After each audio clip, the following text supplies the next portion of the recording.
এখন পর্যন্ত ধারাবাহিকভাবে মমতাজকে ধানমন্ডি থেকে গ্রেপ্তার করা হয়। আচ্ছা আপনি বলেন এই দেশটা টিকবে কেমনে আমারে বলেন? ধানমন্ডির মতো জায়গায় মমতাজ এতদিন ধরে পালায়া ছিল, তো এই দেশের পুলিশ করে কি, ডিজিএফআই করে কি, এনএসআই করে কি, গোয়েন্দা সংস্থা কি করে?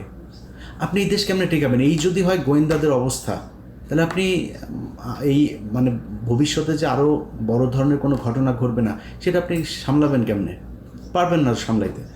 তারপরে কি করলো, হাসিনার বাড়ি ভাঙবে পোলাপান, ওটা তো বাকশালের আতুর ঘর, ওইখানে বসে এই দেশের যত অপকর্ম সব হয়েছে।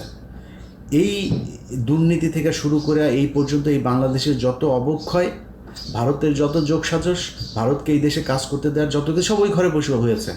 ওইটার পাবলিক টয়লেট বানানো উচিত একদম, মানে লিটারালি এটার এরকম না যে মানে মানুষ যায় এখন তো হিসু করে, এইভাবে না, বানাই দিতে হবে, পুরুষ মহিলার আলাদা করে মানে বাথরুম বানাইতে হবে।